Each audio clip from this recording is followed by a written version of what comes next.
Alors, bonjour tout le monde. Let's do this podcast in French. Why not? Maybe you're noticing kind of a different lilt to my voice. My voice. I feel like Ursula the Sea Witch from Little Mermaid. So been fighting a little cold. Thought I was going to get hit because, let me tell you, we're dropping like flies at work. We are. Man, there's like a lot of sickness going around here. It's the end of March. What is going on? We just stopped masking at the hospital again because we thought we were over this. But, this was like a lot of pneumonia going around and stuff. So anyways, listen, people, take your vitamin D, okay? Vitamin C? No, it don't do nothing for you, okay? You need your vitamin D3. You can take I don't know. I'm a doctor, so I'm going to tell you how much to take. I take like 4. I take 4,000 IUs daily because we in North America do not get the sun that we need to function properly.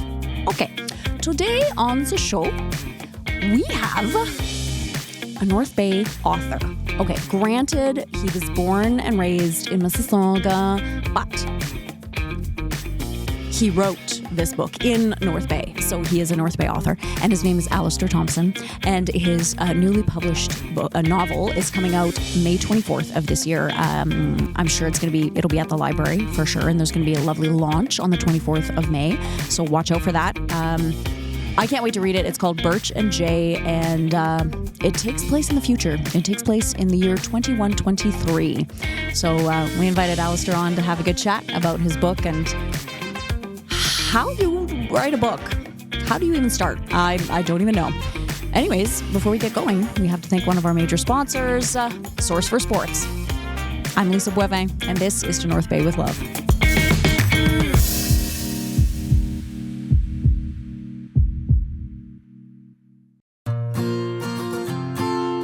Sports aren't just what we do, they're who we are. Source for Sports North Bay is your advocate, your local support system, and your biggest fan.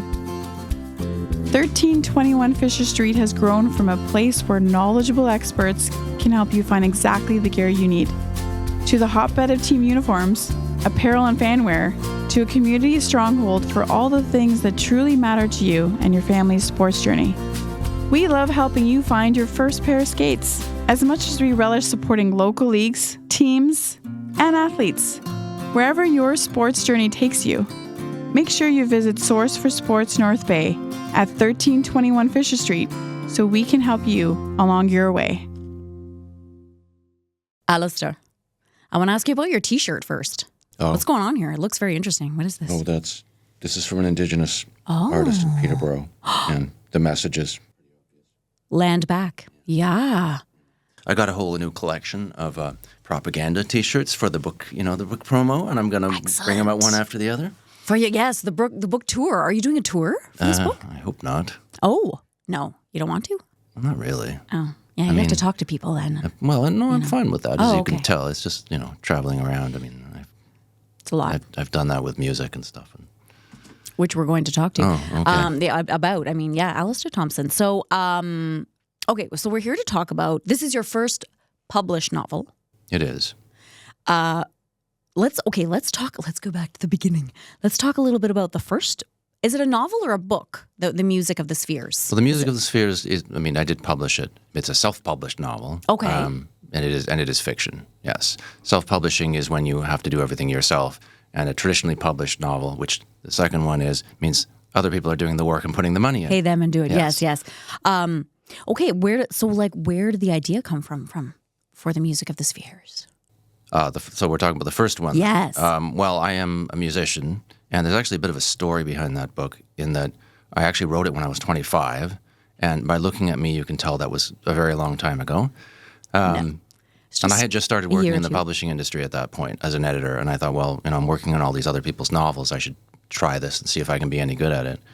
And I was a musician. Music was my main interest. I was obsessed with music. I was in bands or whatever. So that's why music is part of the theme of that. And so I thought I'd give it a go. And it was actually really, really difficult and painful for me at that age to write. I didn't know how to put a plot together or outline it or whatever. But I did finish it in the winter of 1998 or something like that. And then I found a printout of it after moving to North Bay many years later. I'd almost forgotten about it and read a bit, and I thought, this isn't so bad. I was better at this than I thought I was. Yeah. So then I took a few years to retype it because I couldn't find a disc. I retyped the whole novel. Oh, no way. Wow. And then I self-published it 3 or 4 years ago. I forget the exact date. So, and that's kind of how I got the taste for writing again, because I thought, well, this thing I did 25 years ago isn't so bad. Yeah. Let's try something new. That must have been really interesting, though, finding something that you wrote when you were 25. And then how many years later did you retype it? Well, I started retyping it 23 years later, I would say. Yeah. Wow. So, I mean, were there insights into 25-year-old Allister? Oh, yeah, the things that I was interested in, but also my views, because my views are, like, I see what I do as sort of being novels of ideas. So, my particular political interests, social interests, ethics, all that stuff. It was kind of the person that I was going to be. So I was happy to see that I hadn't changed that much. I'd more developed, I guess. Yeah. So it was, there were things about it that were kind of immature that I had to fix when I redid it. But right. I was pretty happy, actually, yeah. That's really cool. I did, I wrote like a little screenplay, just like a short, I guess, and maybe about 40 minutes or something. And I started it and, kind of put it away and then did a few more pages and put it away. And then I would say probably a good few weeks went by. And then one random Tuesday night at like 7 p.m., I just kind of sat at my computer and like the entire thing just came out. Is that something that you can kind of connect with, or how's your process, or if you can talk a little bit about it, you don't have to kind of go. Well, everybody's got a different process. Yeah. There are people who have to outline something very extensively before they can go and write it. So figure out what the plot is, who the characters are, what the themes are. And then there literally are people who could just sit there and barf out an entire piece of work. And I'm in the former category. I discovered I can't just sit down and wait for inspiration. Like, I get ideas, like I'll get an idea in the shower or an idea while I'm half asleep to do with the project I'm working on, but I have to go and work that in. And then when I had all of that set, then I started writing it. And then ideas would still start coming to me in the shower that I could add in. But I needed structure, and a lot of people do. In fact, most people probably do, I think. Yeah. So in a structure, you mean like the idea, but then also like, do the characters come out of the idea, or is it the idea that leads first, and then you're like, okay, we're doing it? Again, that's different by person. Some people come up with a character and then write a novel based around it. For me, it was conceptual. Yeah. So the idea of what I wanted to write about, and then the characters came after that. But I have to know, like, chapter 1, this is going to happen in this order, and chapter 2, this is going to happen. Yeah, and that will change as you go through writing it, but you need to have that basis to work from. And do you know the end before you get there? Like, when the idea comes, is it like, it's going to be about this, and this is how it's going to end? No, I didn't. I had to. Yes, I had to let about that come to me. Yeah, because characters. I mean, there's such a journey in all these characters. Well, you hope there is, right, in these characters, and then. I remember, just listening to CBC interviews and stuff about authors who talk about when they have to kill off a character or something, or just how they know people are going to be so mad at them, or how they themselves grieve over losing a character. Yeah, you do become emotionally connected to them. Yeah. So, okay, your first published novel, which is going to be, it's coming out or available, I guess, May 24th of this year. It's called Birch and Jay. And it is a protopia, like, is that what you call it? A proto-topic? That's how it was described. Like about a new world, but that is very in a constant state of change, or that is something that is, Well, I mean, technically where it fits in with genres these days is cli-fi. That's what it's climate fiction. Okay. So fiction dealing with climate change, what it is doing to us, what it will do to us. And it fits in with speculative fiction or sci-fi because there's usually some sort of futuristic or post-apocalyptic angle to it. Right, yes. And so this does very much fit into that sort of genre. Yeah, because they were, I guess in the description and stuff, they were talking about, utopia as opposed to kind of protopia, where protopia is kind of, like a world that is something massive has happened, and then it like moves on. I'll have to use that one. They didn't tell me they were using that. That's what your publisher sent us. I was like, okay, well, that's really interesting. I love that because I love that idea, right, of like, a utopian world. Okay, like things are set. It's been going on, right? But whereas this, obviously, the Jay is a knowledge seeker, one of the main characters, and so. now he has to go out kind of into the world and teach these other knowledge seekers to get knowledge of the past world so they don't repeat themselves that's the key in history. That's the key messaging of it. When I guess that's why the publisher is viewing it as actually being somewhat more hopeful than most post-apocalyptic literature. In that I'm not just presenting a series of disasters and violent situations like you would find in particularly of the TV and movies on these things. Yes. I'm actually taking the time to consider what's next, because there will be people, there might be fewer. What kind of societies are they going to build? Yeah. Will they have the wherewithal to learn from the mistakes that we have made, because we have made so many? Our civilization could be said to not be all that successful in the end if it's going to lead to a contraction of our population due to the consequences of what we've done to the environment. Mm-hmm. So I wanted to consider those implications in this. Yeah. I love the dedication. I dedicated to the youth of today who are fighting for their future.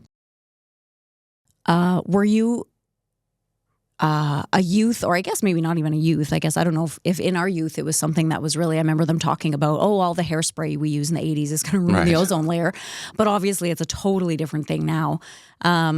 Is that something that you are very Yes. passionate about? Ever since I was old enough to understand the basics of how the world worked, I was interested in environmentalism. And you're right. When we were young, it was, we should recycle, or there shouldn't be acid rain. Like, I had a T-shirt I used to wear to folk festivals that said "Recycle or Die" on it. I think I got it at Mariposa, and I was all proud of myself at that time. Yeah. So, there were some of us, we were listening to like Midnight Oil and stuff like that, all these left-wing environmentalist bands. And so we were, one of the first generations to have a real consciousness of environmentalism. Yeah. Like, it goes back to the 60s. But so I became interested in that topic. And if you're interested in those things, the last 30 years have been very depressing for you as you watch us fall gradually into the abyss, and we learn more and more about the extent of the damage that we've done. Like, it's not acid rain, it's not a hole in the ozone layer, it's fundamentally changing the climate of the planet in a way that we shouldn't have been able to do. So, that's been a running theme, in the background of my consciousness. My entire adult life, I would say. Okay. Yeah, good old David Attenborough. David Attenborough, tells it how it is. David Suzuki, all those people. Oh, yes, David Suzuki. Yes, I met him actually. He was really cool. He signed a little book that I had of his book. Now, okay, so maybe just can you give us a little synopsis of the story of Birch and Jay, and kind of, because it starts, if I may, just before I let you. So it starts with Jay talking to all of his students. Well, he's one of the students. He's one. Okay. I thought he was He's getting sent out on a mission. That's just sort of like a rite of passage. When they graduate from this little academy, that's their equivalent of high school, basically. Okay. They get sent out sort of just to test the waters, to see how they fare on the roads that they've never been on in this post-apocalyptic society. So he's being sent to Kingston just to see if he can find anything at Queen's University, which has probably already been picked over or whatever. Yeah. But just to get his feet wet out there on the roads. And so that's the premise is, here's his first journey. What's going to happen to him. Right. So, I don't want to give too many spoilers and spoiler alerts, but when he goes out there, he finds that things are more challenging than he'd thought, because there is a new threat that has arisen that people in his community didn't really know about. And the threat is in the form of people who don't understand this, the future on the same level as the knowledge seekers do. People who are more devoted to the idea of reviving our civilization with all of its issues. Yeah. Like, it's our obsession with technology and raising the standard of life through technology, and just sort of not understanding the consequences of that, wanting to bring all of that back. Whether or not they'll be able to do that, of course, isn't really the point. It's more that they're sort of hostile to anybody else who thinks differently to them, and they're sort of expansionist in their goals, so it becomes a political conflict. And then the character of Birch is his girlfriend. Yeah. And she's impulsive. She's not a knowledge seeker, but she feels constricted in the community that they live in. So she heads out after him a couple of days later, sort of track him down, travel with him, and gets in her own trouble. And so what will happen to them? Will they get home? That's the question. Right. And there's two different, Because I thought when I was reading, it was like Jay, doesn't he kind of go back in time and then tells his story about, it's the older Jay, and then he talks about his young self coming out and going into the world, I mean. And so I thought that was really interesting because I have found that reading books, I love books written in the third person. Right. But this, so it starts kind of in the first person and then it goes into the third person. But anyways, is that something, like when you're writing, are you conscious about that or how you want to, or does that just come out of like the idea or? I decided to use first person for this just because I really identified with the character and it adds a real immediacy to, to what you're saying. Yeah. It's very intimate. Third person puts a little bit of a wall between you and the character because the narrator is the one telling you, not the character. Yeah. So I haven't written in the first person before, but I thought I'd try it with this one, and the voice just sort of came naturally to me. Yeah. So I felt comfortable writing as him, and I also felt comfortable writing as Birch. And when I asked, beta readers and the editor, I said, "Do these feel like different voices?" They said, "Yes. Doesn't just sound like you." So I feel I was relatively successful there.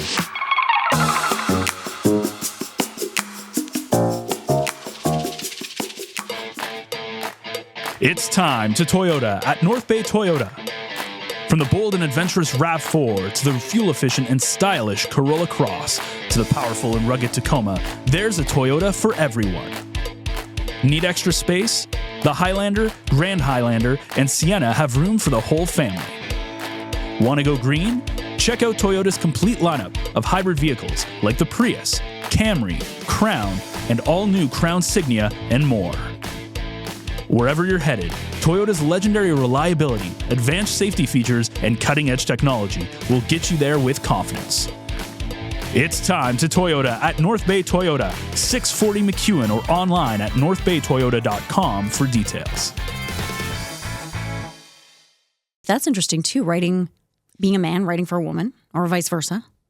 That's, because that's interesting to explore too, right? Because there are some many authors who, you're reading this book and they just, it's so perfectly how a woman would think, or it's so perfectly how a man would think, or did you find it difficult to write for the opposite sex, or just? No, and there are different schools of thought. There are people who think you should never attempt that. Oh, really? But I guess I have a utopian view of gender relations, which is that, while there are differences between men and women, there are fewer differences between men and women and people of other genders on the spectrum than we actually think there are. A woman fundamentally wants the same things that a man does, right? In terms of happiness and the way she's thinking about life in general. So, in terms of the way I was thinking about these characters, I had no issue at all writing as a woman. There would be situations in which I would not. Yeah. But this character was fine. I felt I was her while I was writing her.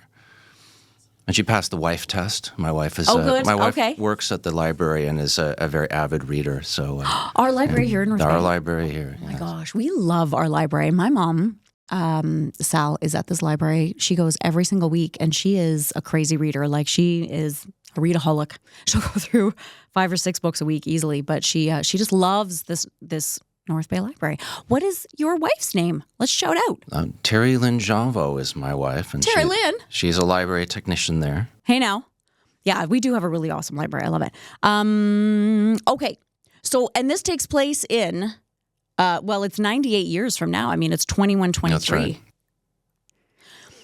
What are your predictions for this world 98 years from now? Well, the predictions, unfortunately, are in the novel, and they're not necessarily good ones. And it's actually very interesting. I wrote this in 2023, and I'm not the only person making these kinds of predictions. I'm not pretending to be like a seer or something, but the developments in the world that have continued to happen since 2023 are proving pretty much what I think is going to happen. There are many reasons for the slide into authoritarianism that's happening in the world. So, climate is only one of those reasons. But climate denial is now becoming sort of mainstream. Mm-hmm. It's being legitimized by, the Trump regime and other similar regimes. I won't talk about Canada, promise. But where was I going with that? Right. So with the continuing descent into denial, the fact that we're not doing anything about the climate and we really aren't. Like No. the tiny little incremental sort of greenwashing types of steps. Because they're going to get a lot worse, and parts of the world have become less habitable or more difficult to live in that will cause mass movement of people. Right.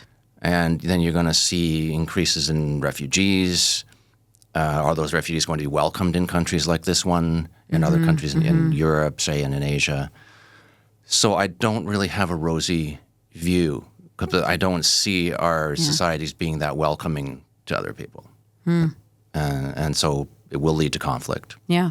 And, you mentioned TV shows and, perhaps that your novel has a little rosier kind of a view than a lot of the TV shows. But, the first one that comes to mind, which I loved, was The Walking Dead or, The Last of Us, right?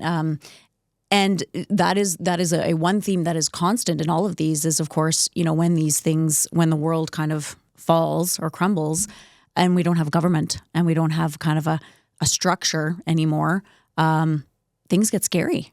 It's kind of to each his own, and it can become pretty violent place. Well, and a novel is a really good place to explore that because while I love film and TV, and I'm an actual buff, I would say I'll be constantly watching things, and I've watched those shows. They have their own virtues. You can say so much more in a novel and get so much deeper into things. Yeah. So, like The Last of Us is a fun show.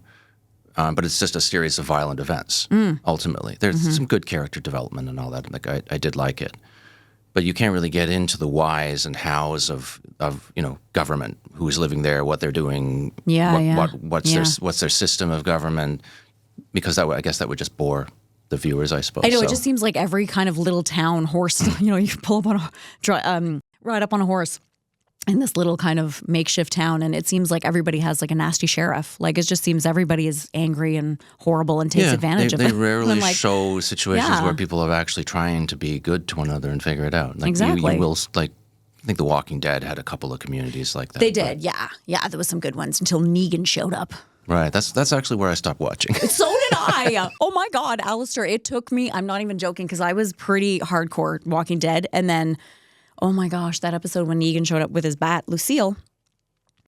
I don't think I've ever seen something that violent on TV. Like, honestly, on TV. Like, it took me months to get over that. It was just so shocking. At that point, I'm just like, this is just going to keep repeating the same stuff, and it's just going to get more violent. And I wanted to see more of the world, and I think they did eventually get there from what I've read by the time the show ended. But I got to put up with another, 5 seasons of people killing each other. Yeah, and now there's all these offshoots. We got Daryl doing his thing, and, I don't know, he's got this motorcycle gang, and I don't know what's going on. But anyways, there's all kinds of stuff. So how much research did you have to do, or did you want to do, to kind of, pull what's happening now? Like you said, you wrote in 2023 and kind of, make that the reason, or kind of let the reader know this is kind of what's happened or where we are now. Well, I had decisions to make about that. But I mean, the science was one decision. There's obviously a number of models as to what could happen in the world with climate from climate scientists. And all I really wanted to do was present a plausible scenario. Not necessarily super realistic, because I don't have a crystal ball, but, if these things could happen and they do happen, what might ensue? In terms of the political and social stuff, I've been just sort of pondering that for forever. I do have a history degree, which for what it's worth. But I'm just more of an engaged citizen who's edited a lot of books. Like, I've edited nonfiction and fiction my whole life. So really, I didn't do much research. It was more just based on observation, which either makes me very wise or a total crank, depending on how you respond to the book. Want to see it. Yes. Okay. So you started, one of your main things was editing in Toronto. Yes. You an editor there. Now, I'm just curious as to maybe what came first, the chicken or the egg. Were you editing, and then kind of as you're reading other people's things and you're editing stuff and you're kind of going, I would have put this here. No, this character shouldn't be doing this, or I would have, and then you were like, maybe I should write my own kind of a thing? Or did you always have an interest in writing? No, my passion was music when I was younger. Oh, okay. I ended up being an editor because I was just really good at English and language. Like, you just sort of know the things you're good and at. History, obviously, which is... Yeah, and in high school, these were the things I excelled at. So when I got to the end of university, I had my arts degree, and I thought, well, what am I supposed to do with this thing? There was a course at Ryerson for publishing, book publishing certificate. Nice. So I did that, and I just sort of fell into publishing. So I was in my mid-20s, and at that point I thought, well, like I said, maybe I'll try this writing thing. Yeah. And I didn't feel it went well for me at that time, which is why there was a big gap before I tried again. And it definitely, all those years of working on other people's novels educated me. Because what I do is I sit around all day. I don't just copy edit grammar and stuff. I'm actually analyzing their plots and their characters and their themes and giving them advice. Yeah. And they're paying me for this, so I better be pretty good at it. Yeah. So I've got a couple of decades of analyzing stories under my belt. And I think that's why this one came together much, much more easily, just because of that experience. Yeah. Yeah. Okay, let's talk about music. What do you play? Well, guitar is my instrument. Oh, okay. My music career was playing in indie bands in Toronto, not very successful ones. Was this like during university or after During you and graduated? after. Okay. In the early 2000s, I joined the band of a guy named Sean Kelly, who was from North Bay. Oh, yeah. He's my oldest university friend. We go back to 1992. Was he inducted into the Music Hall of Fame here a couple years ago? Yep, Yes, I was at that The first time I visited North Bay was on New Year's 1994, I think, when he brought us here to party at some place called the Shark Tank. Oh, shoot. All right. Okay. Don't think that exists anymore. But I was not dating the woman who would become my wife, the other North Bay connection at that time. I don't know how I ended up connected to this town so much. Oh, my gosh, yeah. But anyway, so I joined his band, and we actually got to do some pretty cool stuff. I grew my hair because it was a hard rock band. And big Julia Roberts hair. Love it. Flared pants. Of course. And played this hard rock, and we opened up for Alice Cooper and did all kinds of interesting things. No way. Meanwhile, my own music tastes were the opposite of that. I'm more of a folk music, new age, ambient music type of person. Okay. I enjoy the hard rock, and in case he listens to this, Sean, I loved playing your music, honestly. But my own stuff is very different, very sort of soft and philosophical. Okay. When I moved to North Bay, I started home recording, so I've made like dozens of albums that I stick on the internet and sell or whatever. Okay, so do you play in bands here? I do not. No. I've sort of retired from that now. I actually had to make a shift because there's only so many hours in the day. So I thought, okay, I'm going to stop this music stuff, which I stopped last year, and start the writing thing. I may go back to the music or I may not. But I think you should, Allister. I think you should. I mean, I think we just need as much music as possible because, when COVID showed up, all of a sudden, so many places that were having live music all the time just kind of shut that down, and just changed a lot of the even restaurants even took out stages and, put in chairs and tables. It's a shame here in town there aren't really a lot of venues either for people to play at. I know. Like Lou Dogs is really good for that. They bring in a lot of people and a lot of bands. But generally, I mean, the Cecil's used to be a really big place to do it. And even like 100 George's, which then was like, I don't know, it had many I remember all these places. But, I did play at Wilder's once with the band I was in at that time. Yeah. Man. Yeah, I love, there's something so amazing about live music. I love it. It's just a great night out. So you're not from North Bay, you're from the South? I grew up in Mississauga. Okay.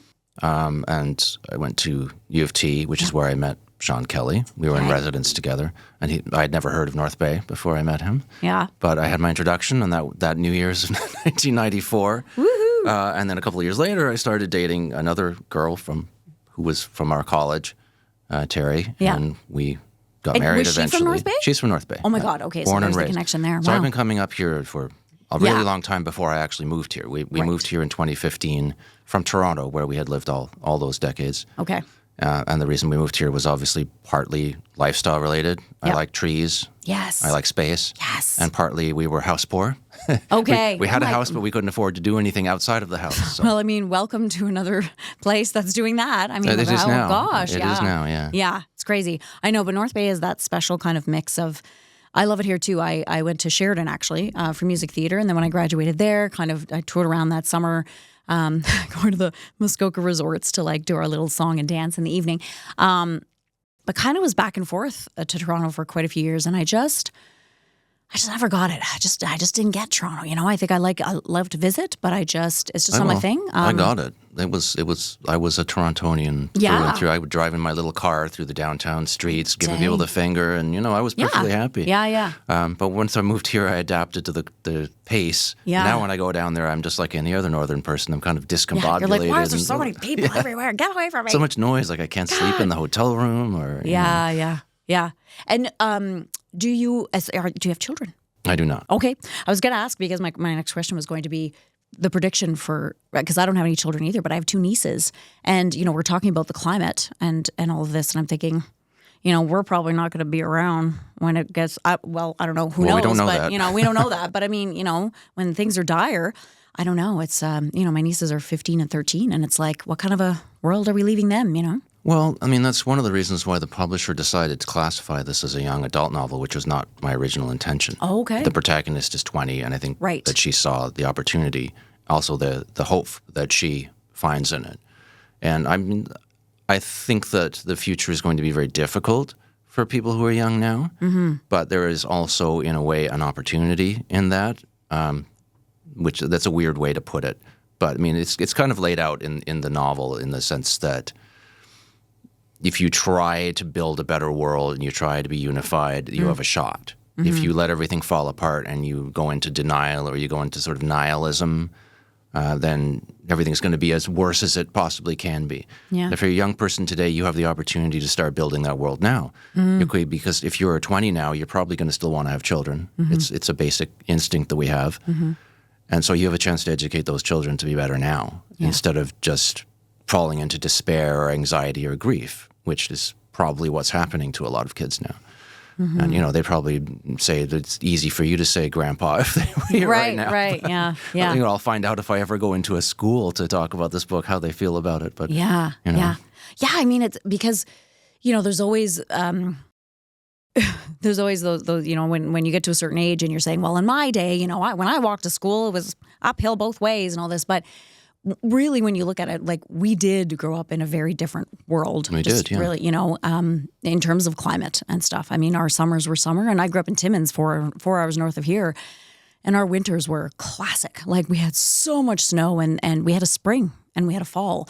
Whereas now, I mean, I've really noticed, even the past five years or so, it kind of is like this, which is still winter on March, 25th.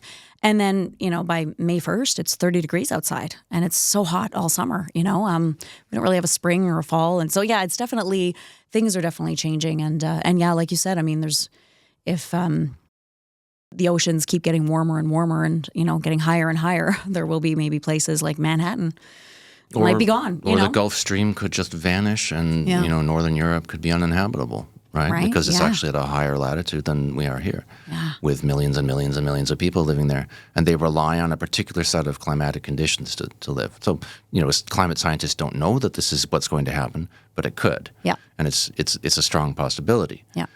Yeah. So, I mean, we grew up with a different climate. We also didn't grow up with this anxiety hanging over us. Ooh, no, we did not. Yeah. We had nuclear war, but, as long as somebody didn't press a button, that was okay, right? Just don't press things. Just leave things alone and we're fine. Yeah. But I mean, social media and stuff wasn't a thing. So where are we getting this book?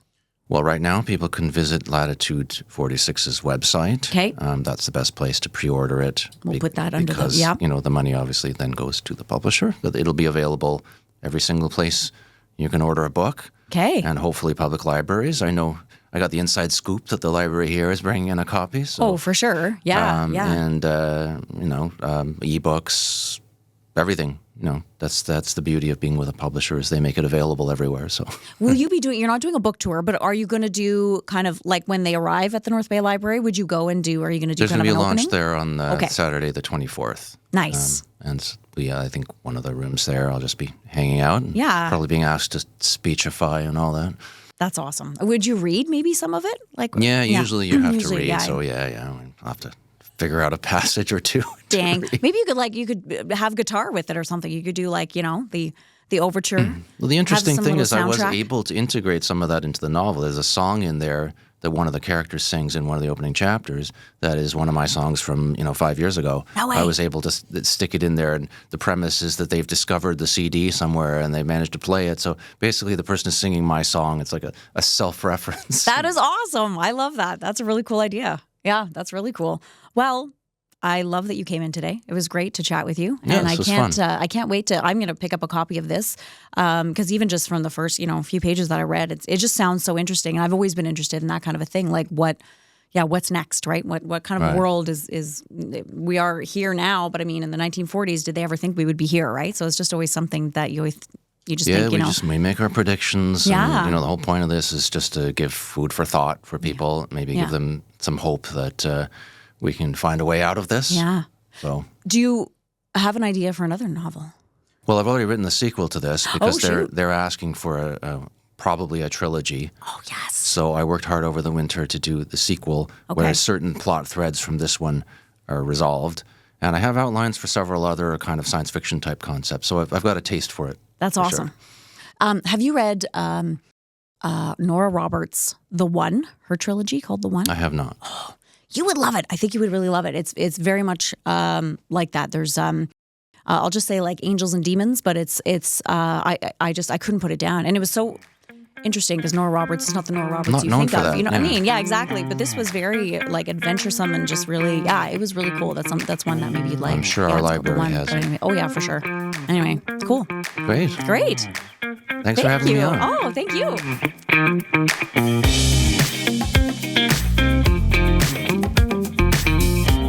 I think at some point in the interview, depending on how Ben, my little producer, why do I call you? I like to call you a little producer, even though you're not little. You're very tall. How tall are you? We'll talk later. Anyways, he is going to edit it, which he always does an awesome job at, and I quite enjoy them. But at one point, I know I laughed, and I went, because I have no upper range anymore. So if I was going to try and sing something, forget it.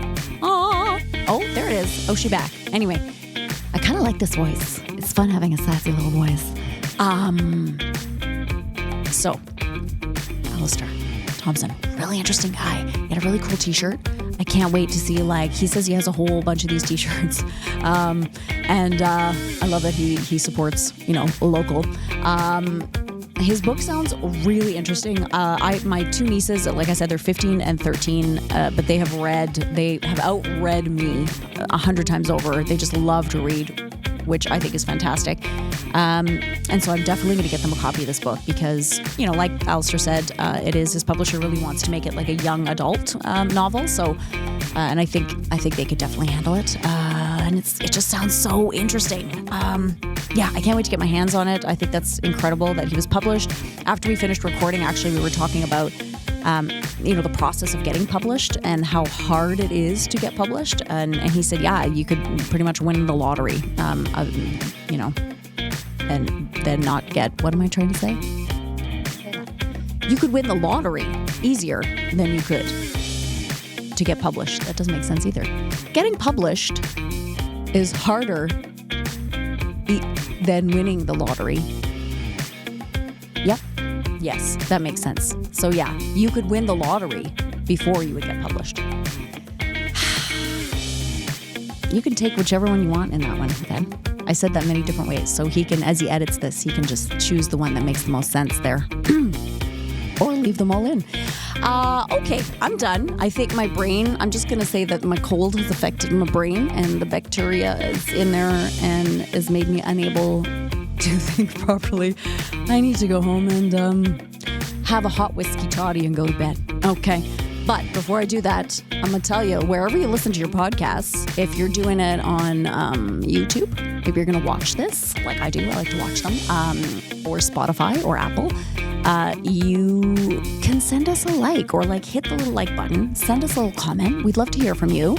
If you have an idea for an upcoming podcast, here on To North Bay with Love, we love to just really highlight the heroes in our community, people who have really cool stories or just really contribute and want to make this community a better place.